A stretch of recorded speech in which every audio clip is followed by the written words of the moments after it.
The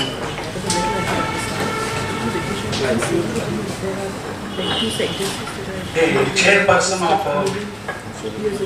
of today's session, Professor D.N. Yadav,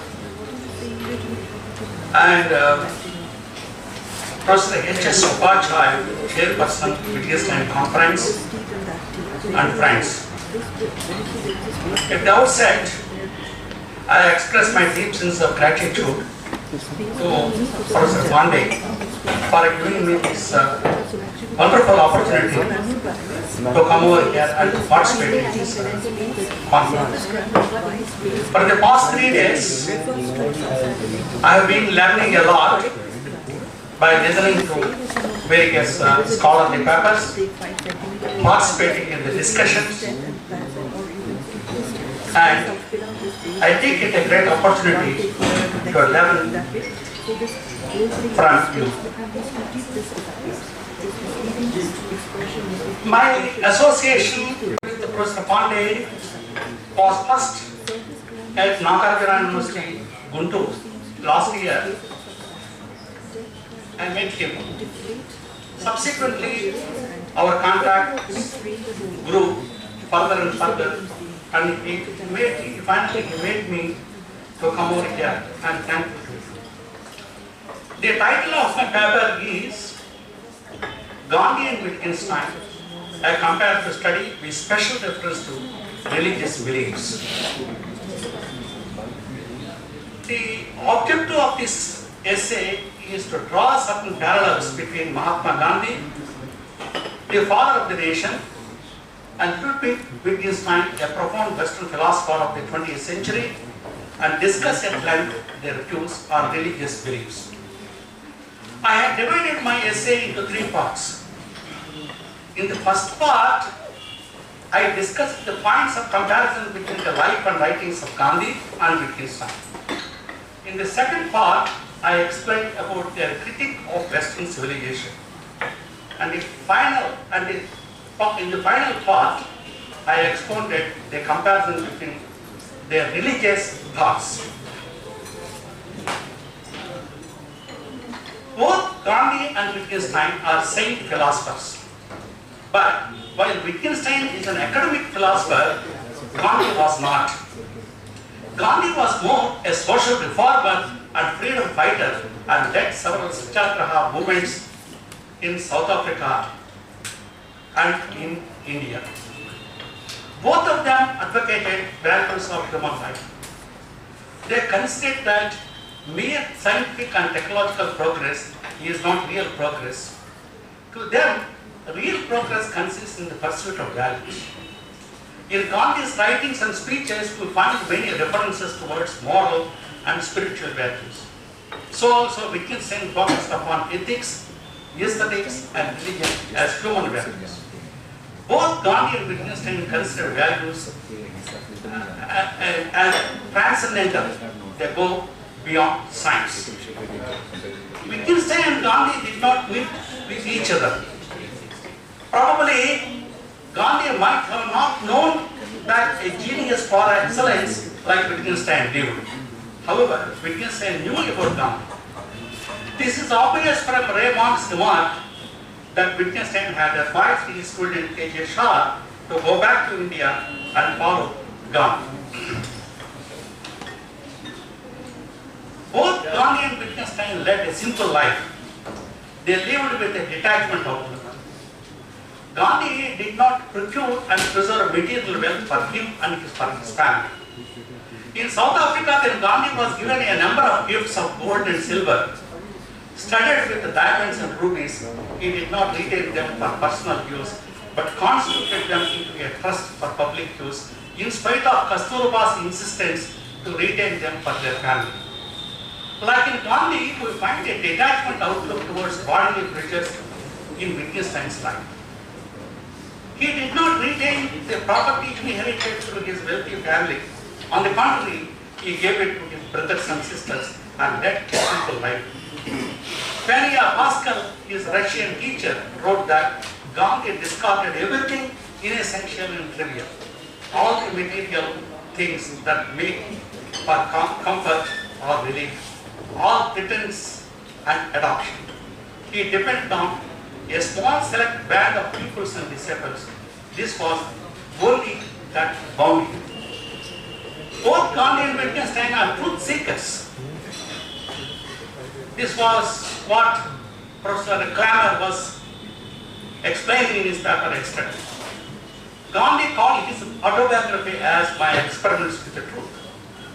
He said that he is a seeker after truth, from lower truth to higher truth. Gandhi identified about absolute truth with God. Truth plays a predominant role in Gandhi's life and practices. A similar approach we find in Wittgenstein, where his sister Hermione Wittgenstein called him a great philosopher. Wittgenstein remarked, "Call me a truth seeker and I will be satisfied." Both Gandhi and Wittgenstein were influenced by the works of Tolstoy. Gandhi remarked that he was influenced by Tolstoy's work, "The Kingdom of God is Within." He had a lot of correspondence with Tolstoy. Wittgenstein also became acquainted with the ethical and religious writings of Tolstoy. Tolstoy exercised a strong influence on Wittgenstein's view of God and also led him to study the Gospels. Wittgenstein said that it is through Tolstoy that he learned the value of bread labor. This made him to serve the patients in a mental hospital. The significance of bread labor was also focused by Gandhi in his writings and speeches. It was one of the 11 vows that he prescribed to his ashramites. Both Gandhi and Wittgenstein left behind a rich literature. Gandhi's authored books, his essays in the columns of journals like the Indian Opinion, Harijan and Young India, and his interviews with his readers were published by the Publication Division, Government of India, into 100 volumes, which are also available in Gandhi Heritage Portal. Similarly, the notebooks, manuscripts and typescripts produced between 1929 and 1951 of Wittgenstein's life come to a total of roughly 30,000 pages. Thus, a huge literature is left behind of these two great thinkers. In the second part, I have expounded about Gandhi's and Wittgenstein's criticism against the Western civilization. This part I want to skip because so much discussion has been done on that. But one thing I would like to say is, both Gandhi and Wittgenstein, they were not against science. This is what Professor Bhatt was just discussing about a few minutes back. It is true that they were not against science, but when science is misused in the name of civilization, this is what Gandhi and Wittgenstein opposed. We need science, but over and under, in addition to science, science is not enough. In addition to science, we need values. And bereft of science and human life is inadequate. So, in this sense, Gandhi and Wittgenstein were the critics of Western civilization. If, in the name of Western civilization, we sideline cultural values. And now I am coming to the third part of my essay, which occupies the major part of my presentation. That is Gandhi and Wittgenstein on religious value. Both Gandhi and Wittgenstein were the philosophers of religion. Religion plays a vital role in their lectures and writings. Let me first discuss Gandhi's conception of religion in detail, and then that of Wittgenstein, and finally draw some comparisons. By religion, Gandhi means not formal or customary religion, but that religion which underlies all religions, which brings us face to face with our Maker. By religion, Gandhi holds that whilst everything around him is ever changing, ever dying, but in all that change, there exists a living power that does not change, that holds together, that creates, dissolves and recreates, that living power or spirit, Gandhi calls as God. Gandhi demarcates between relative and absolute religion. Relative religion or religions include specific scriptures, authoritative leaders, rituals and practices. On the contrary, the absolute and true religion is the underlying spirit of all relative religions. Gandhi considers the latter as the truth of all religions. Initially, Gandhi considered God is truth. Subsequently, he has realized that there will be atheists and deny the existence of God, and therefore, in order to arrive at a uniform definition acceptable to all, Gandhi revised his standpoint and said, truth is God. This is what I was also talking yesterday while commenting upon Professor Clarence Taylor. Gandhi contends that there will be people who deny God, but there can be none that deny Him. Therefore, he opined truth is God. Gandhi's revision of the statement from God is truth to truth is God is a conclusion he derived after a continuous and relentless search after truth over for 15 years. His distinction between God is truth and truth is God marks a point of departure from his original theological position to a moralistic conception of God. Referring to the different religious practices, Gandhi said that there are different expressions of the same truth. Even as a tree has a single trunk but many branches and leaves, so there is one true and perfect religion, but it became many as it passes through the human medium. The one religion, says Gandhi, is beyond all speech. However, when people begin to express, they interpret it in different ways. We cannot say that one interpretation is correct and another is false. Everybody is right from his own perspective, but it is impossible that every person is wrong. Hence, the necessity of tolerance, which does not mean indifference to one's own faith, but a more intelligent and purer love for it. The study of other religions besides one's own, Gandhi felt, will give one a grasp of the rock-bottom unity of all religions and afford a glimpse also of that universal and absolute truth which lies beyond the dust of creeds and faith. However, he cautioned that if one reads Quran, one must read it with the eye of the Muslim. So also if one reads Bible, one must read it with the eye of the Christian. Similarly, if one reads the Bhagavad Gita, one must read it with the eye of a Hindu. That makes one to grasp the rock bottom truth of every religious text. Gandhi said that it is Gandhi remarked that as different religions are fundamentally the same, we should respect all religions equally. We should not merely tolerate but respect other faiths as our own. He prefers the term ahimsa to the word tolerance because tolerance may imply an assumption of the inferiority of other faiths to one's own.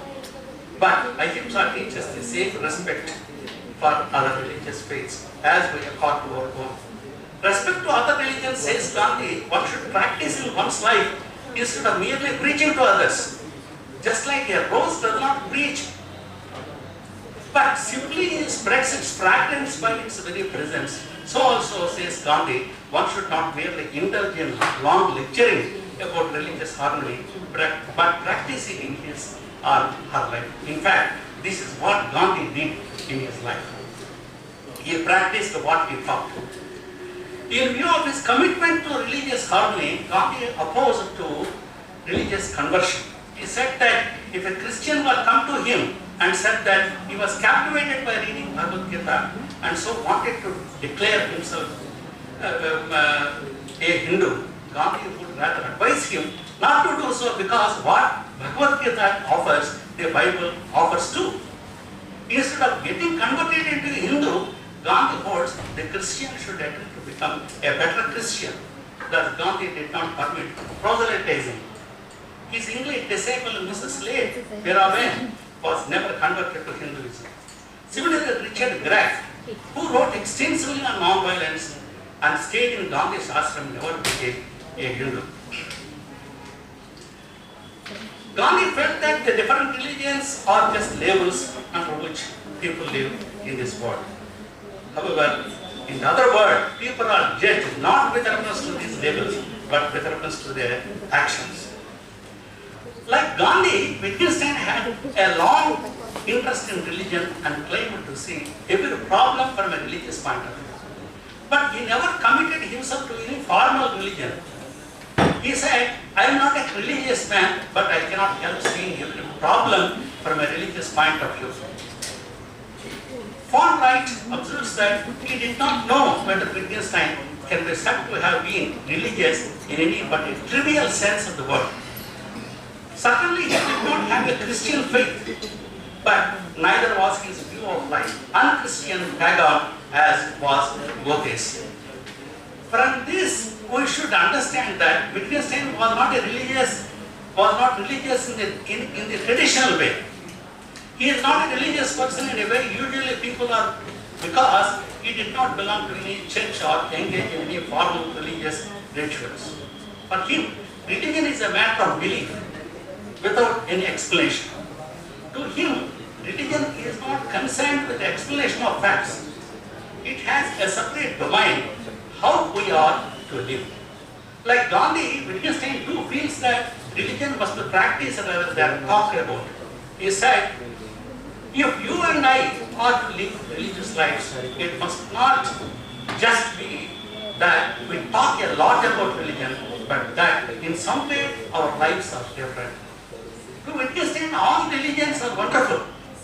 Even those of the most primitive tribes, the ways in which people express their religious feeling differ enormously. He added, make sure that your religion is a matter between you and God only. When asked whether Wittgenstein is a religious man or not, he said to his pupil and friend Drury, don't think I despise metaphysics. I regard some of the great philosophical systems of the past as among the noblest productions of the human mind. Wittgenstein was of the view that religion should be kept away from science. Science explains facts. It deals with hypotheses. But it is not so with regard to religion. Religion goes beyond facts. It cannot be explained for reason. Therefore, Wittgenstein was impatient with the proofs for the existence of God, and with attempts to give religion a rational foundation. In this regard, he was one with Immanuel Kant. Wittgenstein felt that any amount of reasoning is not sufficient to prove the existence of God. For him, religious beliefs like God, soul, and the day of judgment are not scientific facts. They are not empirical in nature, hence they go beyond proof. One can prove the scientific facts like water boils at 100 degrees, etc., but not so the religious beliefs. Wittgenstein remarked, it is a dogma of the Roman Church that the existence of God can be proved by natural reason.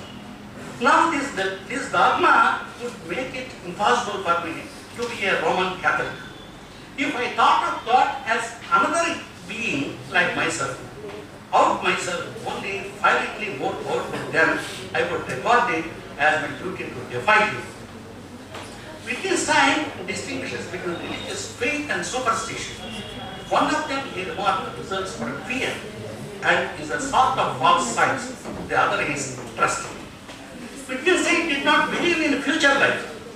When he was diagnosed with cancer in the autumn of 1949 and knew that he would not live long for a long time, he said, is it not curious that although I know I have not long to live, I never find myself in future life. All my interest is still on this life, and the writing I am still able to do. To Wittgenstein, religion is beyond words.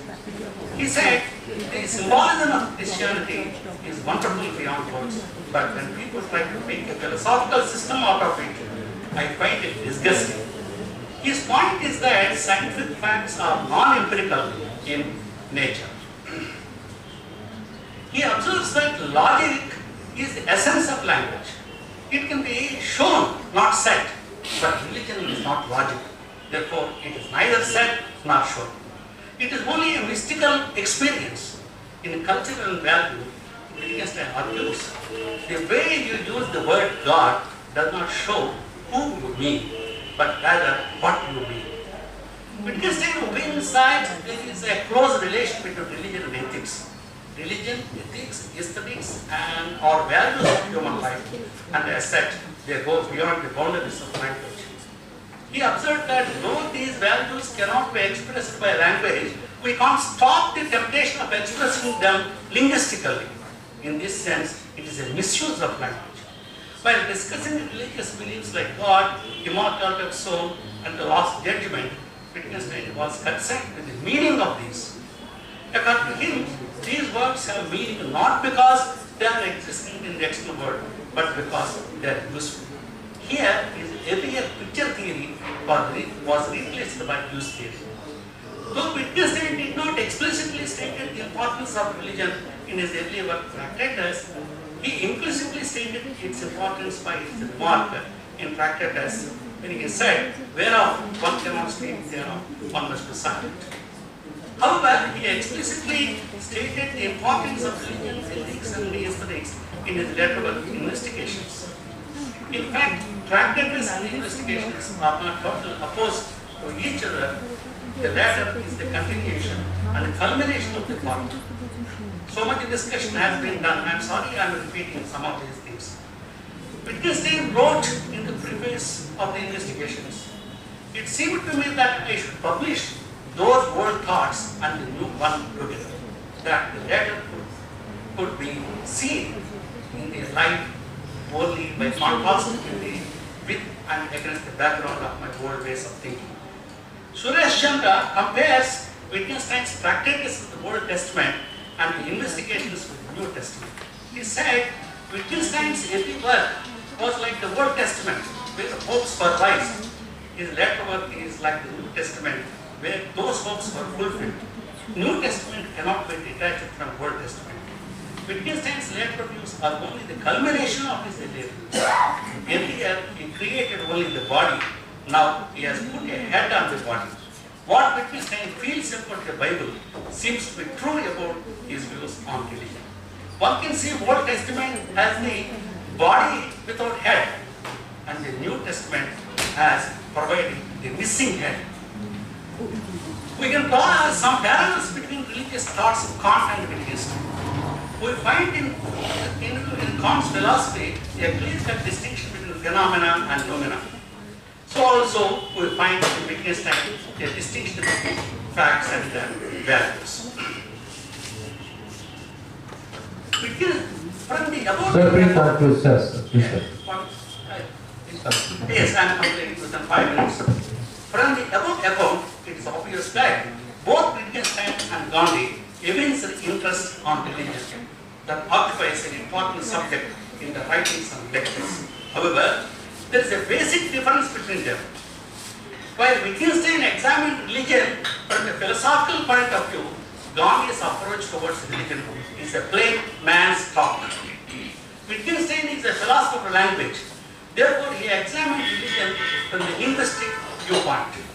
Some such questions he writes are, is religious belief a scientific proposition? What is the place of religion in language games? Like in Wittgenstein, we also find in Gandhi passages examining religion from a language point of view. For instance, he said that one religion is beyond speech. So also he endorsed Wittgenstein's view that a religious man should show his religiosity through his way of living rather than lecturing about it. However, this is secondary. Gandhi's primary concern was to establish religious harmony. He remarked repeatedly that the source of all religions is one and the same. He lived and died for Hindu-Muslim unity. Gandhi's views and practice of religion primarily concerned with establishing religion in harmony rather than examining religion from language point of view as the topic is time.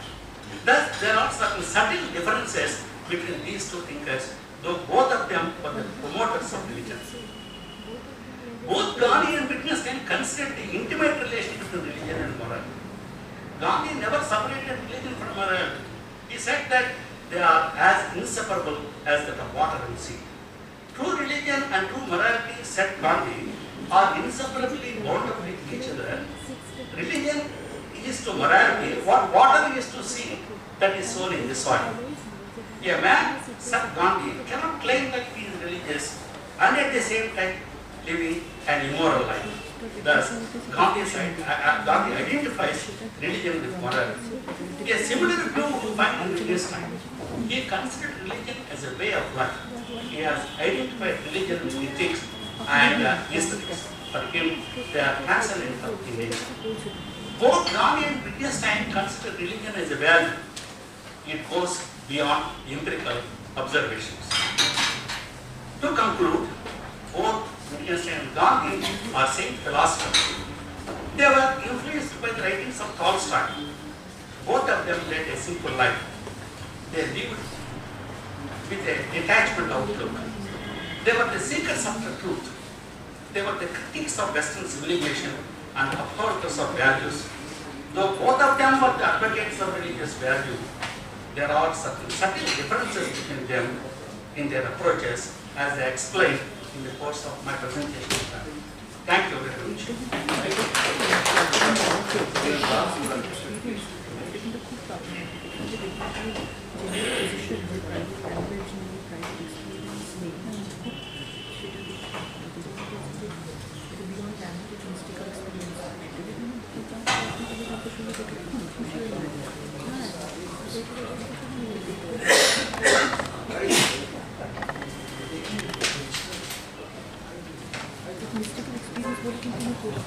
At the very outset, I candidly express my heartfelt thanks to Professor Prashad for presenting his beautiful paper, in-depth analysis and comprehensive one, covering a lot of issues regarding a religious belief of Wittgenstein and Gandhi.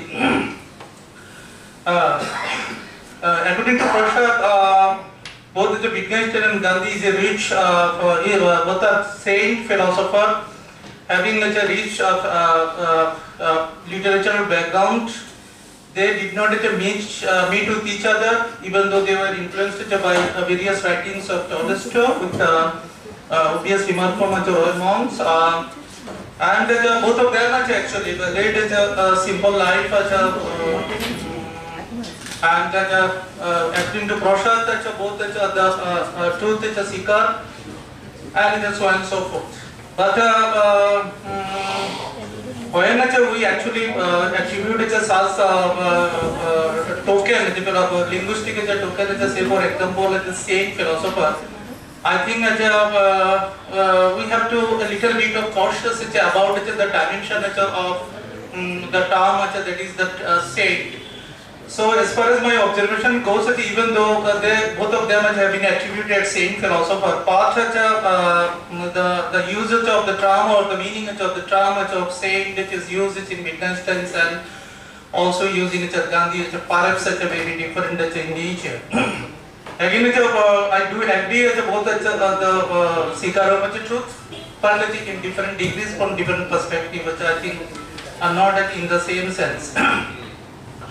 At one point, that is Professor Prashad mentioned that Wittgenstein was a linguist, philosopher of language, but I differ a little bit. That is, instead of philosopher of language, I think we should attribute Wittgenstein as a linguistic philosopher. So this distinction should be kept in mind, that is philosophy of language and the linguistic as a philosopher. The paper is very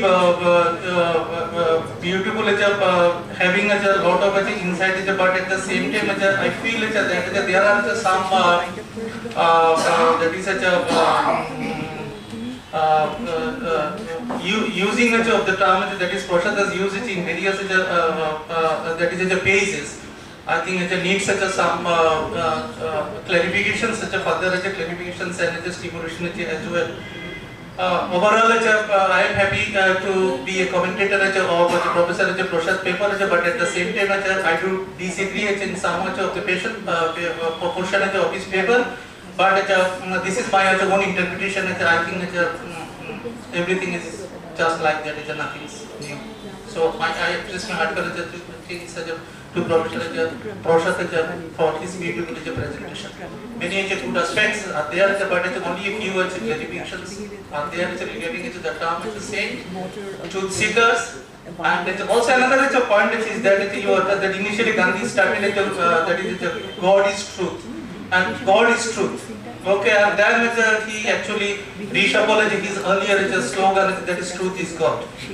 Now, I would like to seek a clarification that is whether that is God is truth or truth is God, whether the term is used in the sense of identity. This is another please. I go all simple.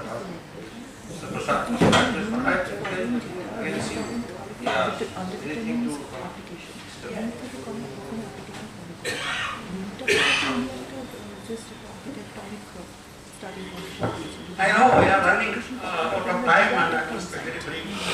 I thank Professor Das for reading my paper and pass some comments on that. And thank you to yourself.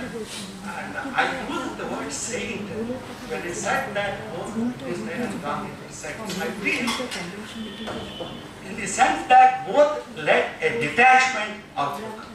I said that Gandhi did not work for himself or for his family.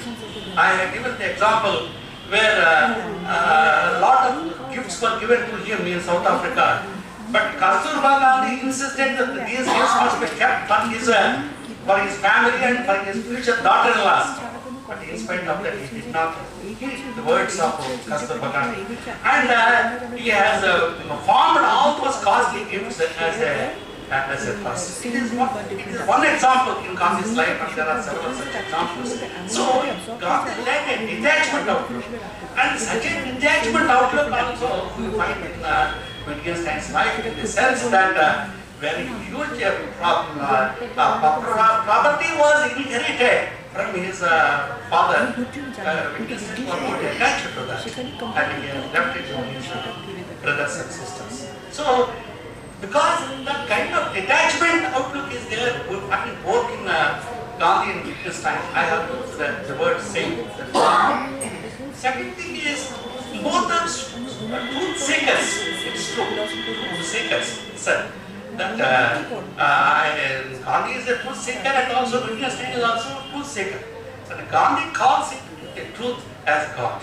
I explained already yesterday and also now today that why he changed from God is truth to truth is God. He gave importance, Gandhi gave importance to truth over God. Because from the originally he said that truth is God is truth. But he changed this view because in order to satisfy even the atheists who do not believe in God, in order to satisfy them, in order to arrive at a uniform a formula which is acceptable to both theists and atheists, and Gandhi said that it is God. He gave importance to truth for God. If there is a conflict between religion and morality, Gandhi said, I prefer only morality, not religion. This is what Gandhi said. That Gandhi said that one cannot keep a gun in his pocket and say that God is on his side. In the sense that one cannot be violent and say that God is on his side. So Gandhi gives importance to morality over religion. So this is the point, and it is a few remarks. I once again thank Professor Das for his useful comments. Thank you very much. Question of time, only one or two questions. The Professor Bhatt sir would like to say.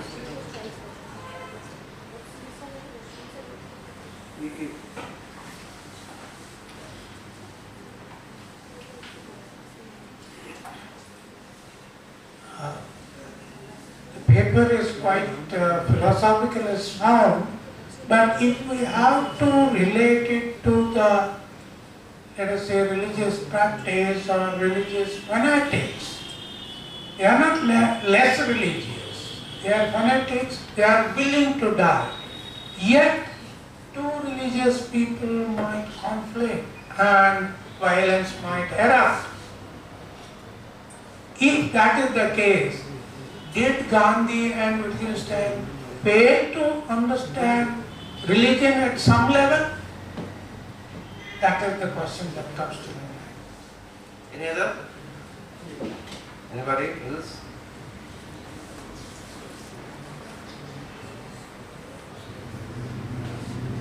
Sir मेरा जो question है उसको पूरा question तो नहीं कहेंगे पर गांधी और विटगेनस्टाइन के साथ इससे पहले भी तमाम स्कॉलर्स ने जो कंपेरिजन किया है तो मैं इस बारे में ये कहना चाह रहा था जैसे आपके okay sir I will try okay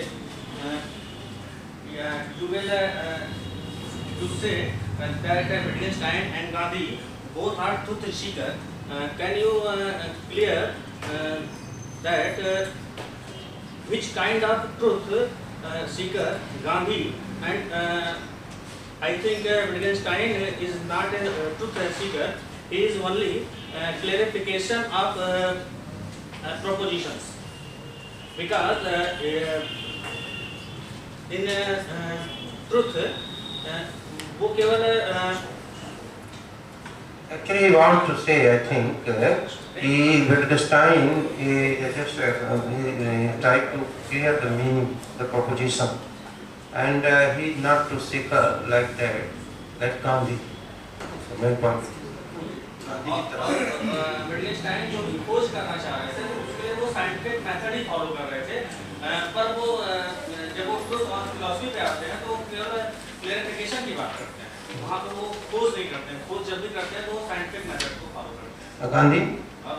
Gandhi तो सत्य को पाना चाह रहे थे वो तो सत्य की खोज ही कर रहे थे वो खोज कर रहे थे वो क्लैरिफिकेशन नहीं चाह रहे थे Yeah, actually, but he wants to say that Wittgenstein, in order to seek the truth, he used scientific method, but not Gandhi. Gandhi, another way, he tried to seek the truth, like God. और can we draw a concept of man according to Gandhi? I think we can draw a picture of man, but can we draw a picture of man according to Wittgenstein? I think if we draw the picture, then we compare both in relation culture and ethics. The first question is very important.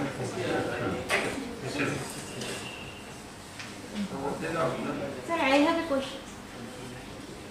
Madam, the third, this is the last. So Prasad, the third question. This is last.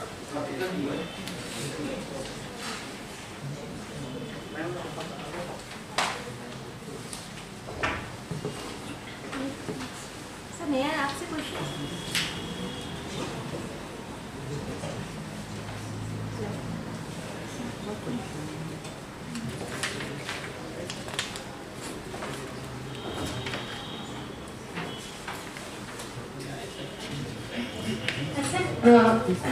In your paper, nicely you have presented and distinguishes between Gandhi and Wittgenstein. And I have a query that regarding Wittgenstein and Gandhi, both have started and used the word religion, but they are seeking for truth. I mean to say that truth is equal to God for Gandhi, and their spirit, their intention was different. And you have used the word that Wittgenstein has said that we cannot characterize God through the words, and words have limits. But Gandhi had not used on that way. But he has maintained that the spirit is there. There is a kind of power beyond all those things. So their points and their philosophy, both of them have used religion, but their intention and their methods and everything is different. So how can you same track, how we can compare them? So just I have a query that how we can use that both of them have used the word religion on the same track. This is my question.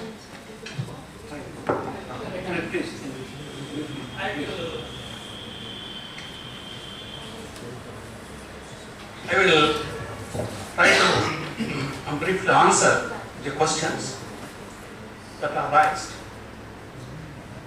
Thank you for raising some pertinent questions. First, Professor, answering to Professor Bhatt's question. Sir, you are true that religion is a transcendental value.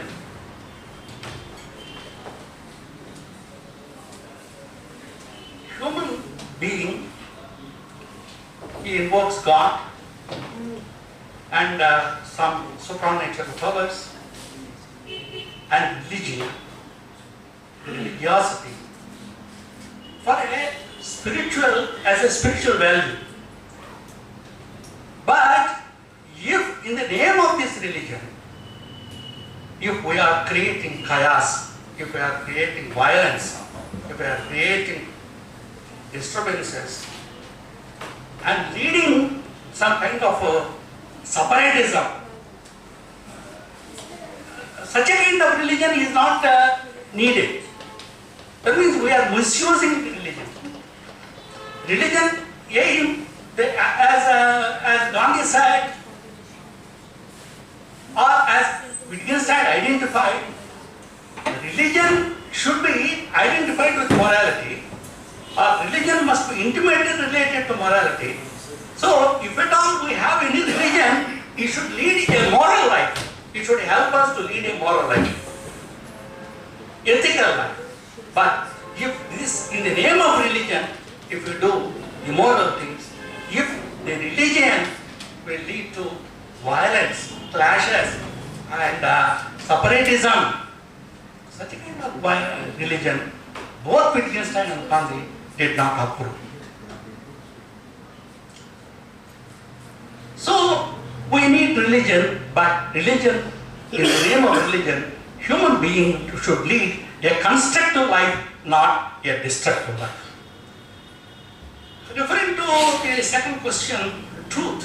See, in Gandhi philosophy, the word truth is used in different senses. In the epistemological sense, in the ethical sense, in the metaphysical sense. In the epistemological sense, Gandhi feels that the truth means here as a propositional truth. Whether it is true or not, in the propositional sense, it is accepted. But in the ethical sense, Gandhi identifies with religion. In the metaphysical sense, Gandhi identifies religion with God. So it's God he talks about in the metaphysical sense, and his ethics, in the name of morality, Gandhi has identified religion. So religion he has used, or the truth, the word truth, Gandhi used in all these senses. Truth as a moral life, a truth as a metaphysical life, and truth as an epistemological life of human being. The last question, madam, your stance on that. When Wittgenstein and Gandhi used the word religion, they have used it in different senses, in different contexts. To say, yes, I made it very clear in the course of my presentation. Though we find religious discussions both in Gandhi and Wittgenstein, still there are certain differences we can find. In the sense, the primary aim of Wittgenstein, or the aim of Wittgenstein is religion, can we explain it in terms of words? In his lecture on ethics, as we all know, and Wittgenstein said, even though we put 1 gallon of water in a teacup, it will contain only a volume of the teacup and we cannot put the rest of the water will overflow. In the same way, even though we try to, whatever amount of explanation we try to give about the religion, God and other religious values, so we cannot adequately express the religious value. And our words will fail. So, the object of Wittgenstein is to inquire about the religion when he says whether, what kind of, could we express the religion with words? It is true that what is the difference between the science and religion? Scientific propositions and religious values. This is the dichotomy we find in Wittgenstein. Scientific propositions could be verified, and scientific hypotheses could be verified, but religious values cannot be verified. You want to put them into two different dichotomies. What is the value of religious games? These are the questions that are raised in Wittgenstein. But when we come to Gandhi, as I said, his aim is to explain, to bring about religious harmony here and there. Gandhi also said a true religion cannot be expressed in terms of words. A true religion cannot explain by our language. Just like a rose flower will not give long sermons, but its presence is known by its. Suppose there is a rose flower. A rose flower will not talk. It will not talk. But how do we know the rose flower? We know the rose flower by its very presence. In the same way, a religious man should show his religiosity by his ethical life, not by giving long lectures. His life must reflect his religious value. So this is the way Gandhi also said. But ultimately, the aim of Gandhi is to establish religious harmony. Thank you very much. Thank you, one of you. We are both of us related by